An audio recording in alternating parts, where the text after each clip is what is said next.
Official lang RMFB.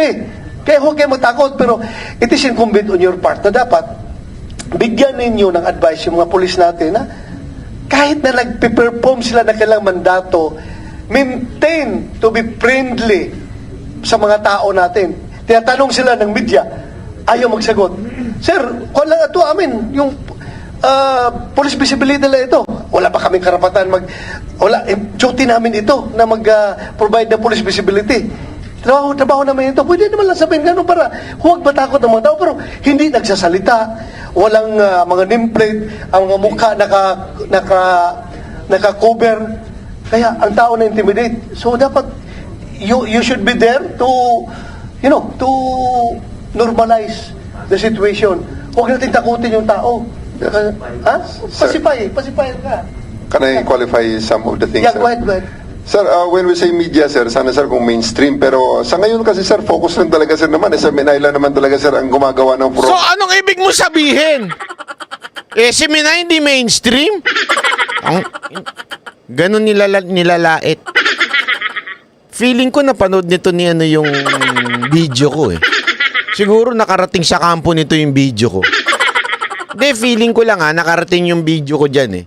Parang sinasabi niya ngayon, si Minay lang naman, hindi naman mainstream na nakaano dun. So para mo palang sinasabi, porket walang nagbalitang mainstream, hindi na totoo yung mga accusation dyan sa harapan. Sir, Tore, makinig ka ng mabuti ha. Makinig ka, Tore. Tore ka ha, Tore. Makinig ka ng mabuti. Hindi porket hindi binalita na mainstream, it didn't happen. The mere fact that the SMNI is making a live video, meaning there is no AI, no deepfake, walang editing, at very raw yung video. Na tumatangging ibigay yung pangalan, tumatangging ibigay yung team leader, tumatangging tanggalin yung tawag dito, yung plaka ng kotse. The mere fact na nakita on live video, ibig lang sabihin nun, may problema. Hindi mo na kailangan ilabas sa mga bayarang media. Pinaiinit mo yung ulo ko eh. Birthday na birthday ko, umiinit ulo ko. Hindi, totoo lang, sir. Birthday na birthday ko, umiinit ulo ko dahil sa'yo. Nakakaano ka eh. Hindi tama, sir, yung sinasabi nyong ganyan. Mali yan eh. Nilalait nyo lang eh. Nilalait nyo lang talaga ang SMNI. Tuloy. Doon sir sa ganong situation. So we don't want to fight with the media in general sir pero kitang-kita naman natin sir na ang may focus lang sir at may interest lang talaga na hinahanapan ng detail order, hinahanapan ng mission order, hinahanapan pa nga ng lisensya sir ang mga baril namin sir eh. So SMNI lang naman sir na personnel at yung mga taga KOJC, and I think sir it is already out of bounds sa part nila because it is already sir in the public road. You know! Tore! Alam mo ba ang dahilan kung bakit hinahanapan ng ID, lisensya at kung ano-ano pa? Kasi walang nameplate. Ilagay mo lang yung nameplate at saka ID nyo dyan. Malaman lang ng mga taga-KOJC na pulis talaga kayo. Hindi nahahanapan ng mga letter order yan, mission order yan, pati lisensya ng baril nyo. Hindi nahahanapin.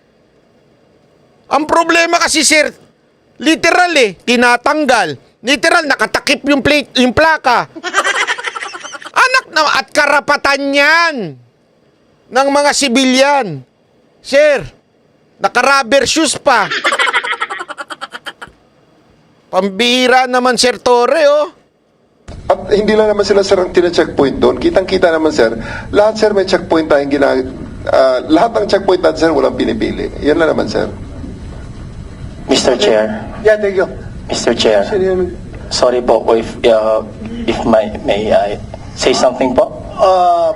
Okay, go ahead. Pasensya na po, Mr. Chair, kahit hindi pa po na-recognize. Yeah. Kasi But, meron kayong opening statement yes di ba? Okay. Sino magre-read? Okay, paalis na para baka Para makarinig pa po si General Marbil po sa Yes, go ahead. Sana statement po makinig namin. muna si General Yes. Marbil, sir. Ay, makinig muna! Makinig Oo. muna. Sir, wag mo nang umuwi. Wag mo nang umalis, Boys, sir. wag mo na umuwi. Wag mo na siya umalis. Huwag ka muna umalis. Feeling ko dyan napikon si, si Marbil. Nung sinabing, huwag ka muna umalis, huwag ka muna umalis. Alam mo na, si Marbil, talagang, diba? Ganito. Kung pwede lang.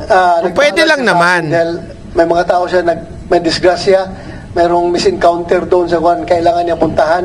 Kaya, whatever matatakil natin dito, ipalo up mo sa kwan, ha? Para masagot mo. Then, ikaw acting DO, you supply the answers. Ito lahat yung isasabihin nila. Pero itong particular na issue na ito, huwag ka muna malis. Wait, sino to magsalita? Sir, okay na po ba? Eleanor Cardona, you have the floor. Ma'am. Yes, kung Yes. okay na po, ano ko yung opening Ganito ha. The committee rules. You cannot ask your question directly to General Marbil.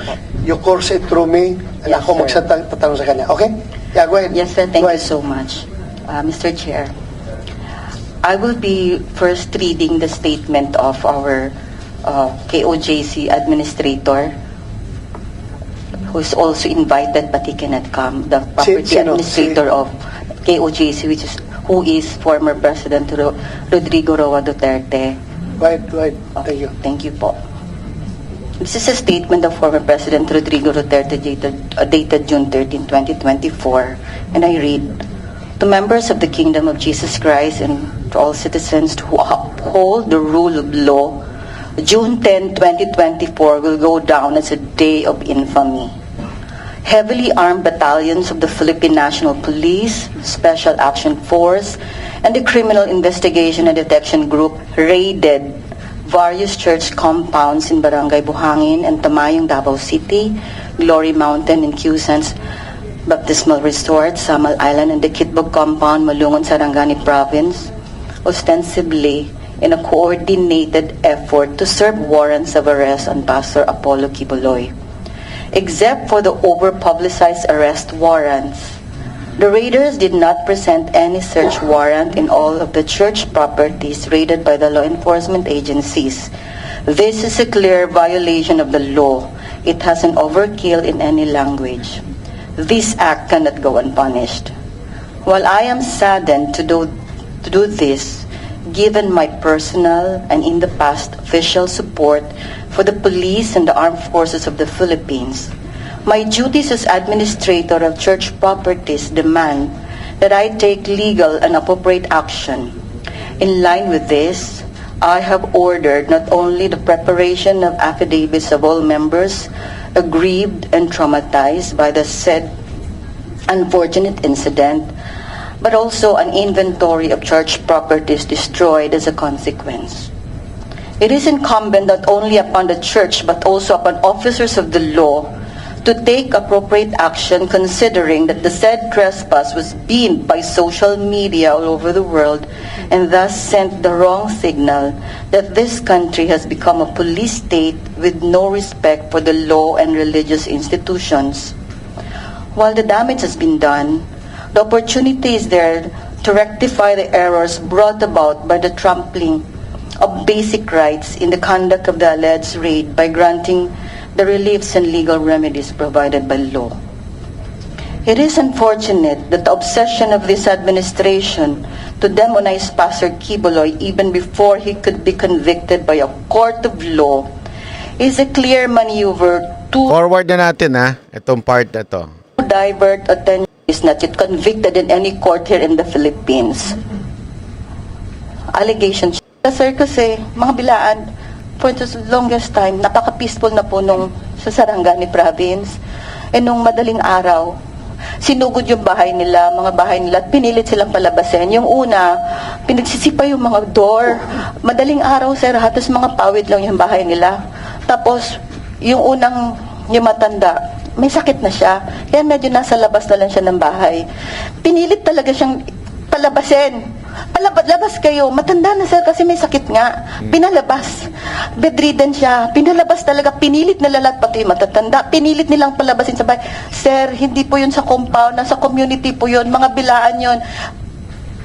Ancestral domain yun. Malapit yung Alam mo, yan yung problema eh. Pinag-uusapan namin kanina yan sa SMNI. Inulit na naman nila yan. Before the hearing, madaling araw, umaga, inulit na naman nila yan. Ito nga matindi. Wala namang problema kunwari mag-serve ng warrant sa Glory Mountain o di kaya sa KOJC. Ang problema, yung community na. Labas na ng Glory Mountain, labas na ng KOJC, community na ho yung pinupuntahan. At hinahanap, pinipressure na naandun si Pastor Kibuloy at yung iba pang mga quote-unquote wanted na tinatawag nila yung may warrant. Ang problema, ang mga matatanda yan. Marami diyang katutubo na, wait lang, walang pakialam yan. Ibig sabihin, hindi ho sila nakikisali sa ganyang usapan. Hindi porket may mga misyonaryo doon na KOJC. Kasi alam mo, ang ganda ng ginagawa ng KOJC. Yung papunta yung sa Glory Mountain, di ba? Inaalagaan nila yung community. Pinalagyan nila ng ang tawag dito, tulay ng road, sorry. Tapos inayos yung mga community, pinaganda yung mga kasi nga they wanna be blessings doon sa community na yun. Ganun ang ginagawa, pati yung dinadamay. Wala doon yung warrant. Ang warrant nandun sa KOJC, yung warrant nandun sa Glory Mountain, wala ho sa community. Ano to, kahit saan na lang? Alam mo kung sino yung gumagawa niyan? Yung panahon ni Marcos Sr. Yung may martial law. Isipin nyo na lang kung martial law ngayon. Wala pang martial law to, sa lagay na to tulungan ni Pastor So, yun. right there and then, during that activity, The namatay? next day. The next day. Hipalabas kasi siya ng madaling araw. Yung dalawa? Isa muna, ganito Isa. sir. Yung tatay ng bedridden na may sakit, pinilit palabasin, nagpamakaawa. Ginising nila ng mga baril na lalaki talaga ng mga arms nila. Pinilit nila lumabas. Yung iba, sabi nila, ang ginaw, madaling araw na sa bundok. Pinilit nila. Yung the day maginaw dyan. after that, hindi na siya kumain. Ayaw na niya. Tapos palagi niya, ang iniisip niya, baka kunin nila si Pastor. Kasi member na po sila. Naunawaan po nila yung mensahe ni Pastor. Yun yung takla. Baka makuha nila si Pastor. Walang warrant of arrest. Picture lang ang pinakita. 8. Picture. Kilala niyo ba to? Ganun po nangyari doon sa Kitbog. Tapos, yung asawa niya, the following din, matay yung father. That day din, yung asawa ni William, tinitimpla pa niya ng kape yung mga sundalo. Nanginginig na siya.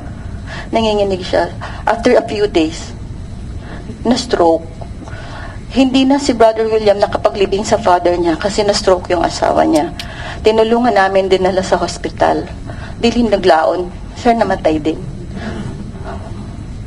So, 2 yung namatay doon sa pamilya na yun. Tinulungan namin hanggang ngayon. Just yung may bata doon. Kasi, naano siya, siguro hindi lang talaga kaya i-process ng utak niya. Parang natuliro.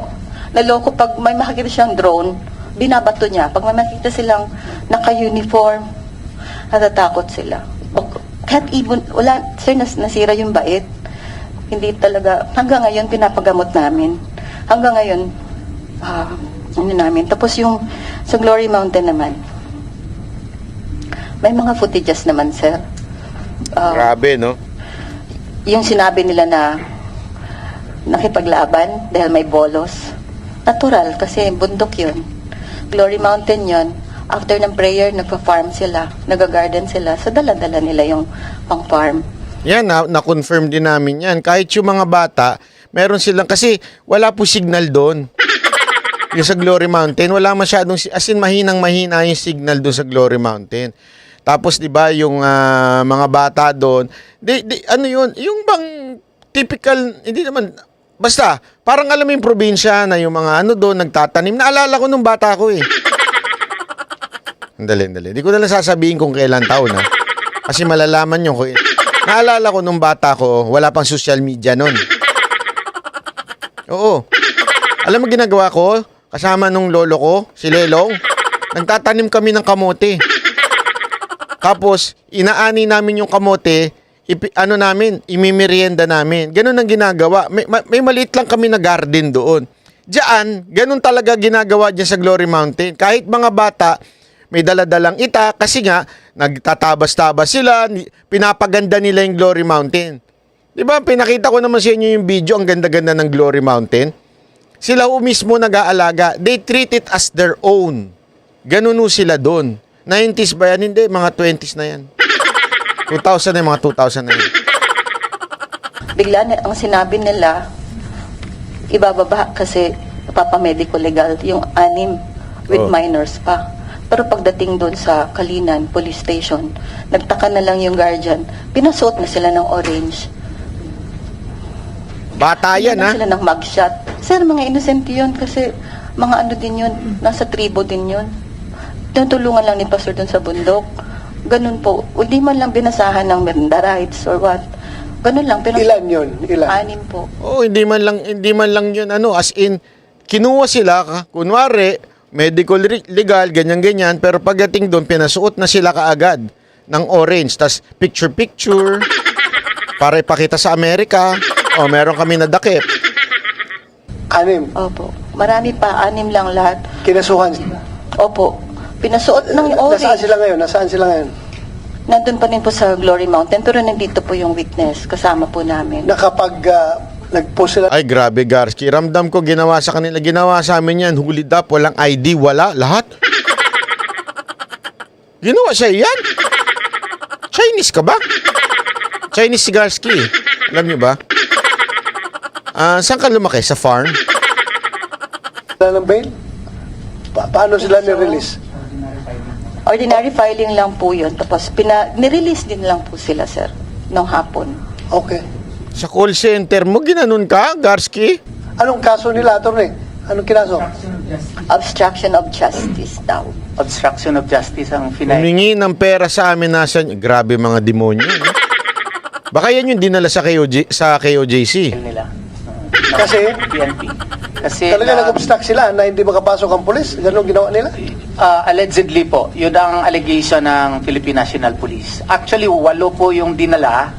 And then, nung na-realize nila na minors pala yung dalawa, pinakawalan. And then later, pagdating dun sa police station, pinaila na sila ng kaso po. Sila pala lahat, yung 8 pinaila ng kaso ultimately. Oh. At least regular filing, hindi in-inquest. In fairness, regular filing. Regular filing. Thank you. Pero Senator Bato, hindi yun ang punto doon. Senator Bato, hindi basta-bastang pwedeng lalo na minor. Tapos hindi man lang sinabi, hindi nga binasahan ng Miranda rights, di ba? Kailangan noon, hindi pwedeng basta-basta ka lang arestuhin. Please continue, ma'am. Okay, so more or less that's what happened last June 10. And hindi lang kasi kung excessive yung pinag-uusapan, hindi lang naman kasi galing sa Region 10 yung lumusob. 10, 11, 12, 13. So, I think yun nga sinabi na pinagplanuhan, pinag-isipan. At yung nangyari doon ng June 10. Kaya, hinihiling lang po namin sa mga honorable natin na mga malaki po yung respeto namin sa mga police in men in uniform. Pastor has so much high regard for the men in uniform, and we have supported the military and the police ever since. Hinihiling lang namin ang patas na pagdinig at ang maliwanag na yun ng katotohanan at katuwiran po ang mananaig. Maraming salamat po. Thank you. Thank you, ma'am. Attorney Torion, you have the floor. Yan. Assalamualaikum warahmatullahi wabarakatuh. Ladies and gentlemen of this August Committee, to the Honorable Chair, Senator Ronald Bato de la Rosa, Senator Robin Hood Padilla, Senator Christopher Bongo, maayong buntag ka natong tanan. Peace and blessings to all of us. Forward natin doon sa mga yung mga statement na. So, Yeah, go ahead, Senator Robin Padilla. Aba, maraming salamat po, mahal na tagapangulo. Gusto ko lamang pong linawin kasi lagi pong inuulit ng ating mga bisita. Searching for him. So, ganito, 5 locations ang simultaneously ni-raid ninyo para ma-serve yung warrant of arrest. Sino ngayon ang hinahanap ninyo doon sa unang-una, yung sa Kingdom of Jesus Christ sa Davao City? Sinong hinahanap doon? Sir, Your Honor, our Chairman, wala po sa akin yung listahan ngayon, but I just want to clarify, 6 po kasi yung warrants of arrest. 6. Hindi lang po si Fugitive Kibuloy ang hinahanap natin, but 5 others po. Bastos talaga yun, no? Fugitive Kibuloy talaga yung... Etong... Gusto niyang gawing professional ng PSPG, pero siya hindi professional. Bastos eh. Sinabi na nga nung abogado na legally, hindi fugitive ang tawag dyan. Ulit-ulitin niya pa rin, Fugitive Kibuloy. Pwede naman yung tawagin na lang Kibuloy.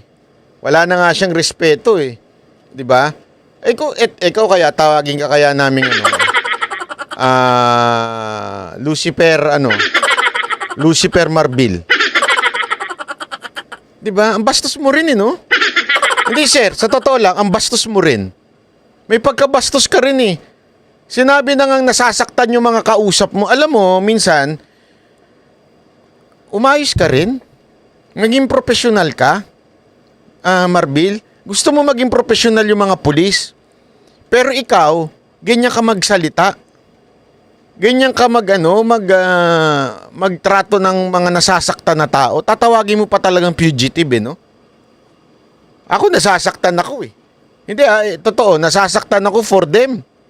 Natawagin mo yung kanilang, alam mo yun, parang tatay-tatayan na ho nila yun eh. Tapos tatawagin mong fugitive, hindi naman fugitive dahil again, mamaya papaliwanag sa'yo nung abogado. Susuplakin ka nung abogado. Oh, tuloy. Accused niya sa non-bailable offense. Kaya nga, I am asking the PNP, I am asking you, kung sinong hinahanap doon, sinong hinahanap dito, sa 1, sa 2, sa 3 na mga areas. Ayan naman, may nagtuturo na naman sa kanya, hindi na naman niya alam. Ang dami niyang hindi alam. Lagi siyang binubulungan dyan eh. Hindi niya alam lagi. Klaro tayo na hindi kayo fishing expedition because as alleged by Attorney Torion, that is quite an obvious fishing expedition kung itong 5 hinahanap ninyo doon sa 5 lugar din. Dapat klaro ang informasyon na si Pastor Kibuloy andito, si another suspect andito. Kasi kung it's very hard to explain, no? It's very hard to explain kung bakit simultaneous yung mga lugar na yun na pinasok ninyo kung ang hinahanap ninyo si Pastor Kibuloy lang. As you have said, 6 ang hinahanap ninyo. So I am tend to believe na yung 6 na yun distributed sa 5 location. Kasi they cannot be present in every location. Di ba? Tama, mali. That's really true, our Chairman. No? Ang sinasabi ko nga doon sa warrants of arrest at pwede silang tumakbo anytime. Ang ano po na natin, they have the same address as na inaano natin, but we have the intel reports that the people are hiding in these places po. And I don't have any reports na hindi wala sa akin yung intel report, but that's confidential reports. Nandito po yung mga 6 na to, dito po nagtatago sila, dito sa mga different locations po. So far, as we speak right now, out of the 6, ilan ang accounted ninyo? Sir, isa lang po ang nahuli po natin. Ay, isa Opo, pa lang? nakakulong po siya sa amin. Hindi po pa siya kasi non-bailable offense po siya. Yung 5 kasama si Pastor Kibuloy at large pa rin? Opo, with a valid warrant of arrest. Valid po siya hanggang ngayon. And just want to make clear, valid po yung warrant of arrest po nila, our chairperson po. Okay, so isa lang ang accounted. All others, wala pa. Wala pa po. They refuse to surrender po. They refuse to surrender. That's what we call them, fugitives of the law. Okay. Mr. Chair, Yes, go ahead. Carlo po. Catil. Brother Carlo Catil. Yes po. Thank you po, Yes, go Mr. Chair. Resident Minister po ng Kingdom of Jesus Christ Central Headquarters. Our resource persons here the police officers were not there during the June 10 po. So I don't think so, they don't know what really happened. I was there po personally po June 10. Kung nakita mo po yung video, ako po yung unang sumampa, humarap po sa police. Mr. Chair, nananalangin po kami sa time po na yon. Dinistorbo po ng mga kapulisan na para mga barumbado at parang susulo po ng gera, complete full battle gear po. Kaya po nagtakbuhan po kami doon sa gate. Sabi po ni General Marbil, Mr. Chair, we used women, children as human shield. Akala po namin, Mr. Chair, magaling po yung mga intelligence po ng ating kapulisan at pinag-aralan po nilang mabuti. Natural po, Mr. Chair, nananalangin po kami. Whole family nandun po lahat. Nung inakyat po nila, Mr. Chair, ang aming gate, ang aming pong response, kami pong lahat, kasabay yung mga bata, tumakbo na po kami doon to defend our place. Bakit? Nung una po akong sumampa po doon, Mr. Chair, hinanapan ko po sila, ano po ito, para saan po, may dokumento po ba kayo? Pwede nyo bang mahintay ang aming mga lawyers? Hindi po sila nakinig, Mr. Chair. Hindi po talaga sila nakinig. They really pushed themselves na gusto lang pumasok. At kami po, mga inosente, sabi po nila, pwede po daw kaming armasan ni Pastor ng mga baril. May private army po daw kami. Yun ang intelligence report po nila. Po nakita niyo po, wala po kaming kalaban-laban. Mga inosente po, missionary na mga bata, matanda na until now po ay natutroma. Ayan. Oh, malinaw ha? Linawin lamang po natin ha, ang spelling po ng martial law ay M-A-R-T-I-A-L. Law. Okay? M-A-R-T-I-A-L. Martial. Tama ba? Oo, tama. Okay? M-A, matuto tayo sama-sama ha. Martial. Ayan o. M-A-R-T-I-A-L. Kasi may mga nababasa pa po ako na martial law eh. Si Martial Matter yun. Iba yun. Ayan ang spelling ng tamang martial law. Okay? Para lang matuto tayo. So, sinasabi nga ng ministrong si Carlo, sandali, ako yung naandun, ako mismo. Tapos sasabihin ninyong ganito ang nangyayari. Wala naman kayo, puro bumubulong lang naman sa inyo yung nagtuturo sa inyo. Di ba? Kasi may mga bumubulong-bulong kay Torre at noong June 10, hindi pa si Torre ang regional director ng Davao. Okay? So, wag ka magmagaling, Torre, kasi hindi pa ikaw ang director noon. Iba pa ang director noon sa Davao. Nagmamagaling ka eh. Ito naman si Marbil, walang alam lagi. Kailangan may bumubulong pa para lang malaman ang sagot.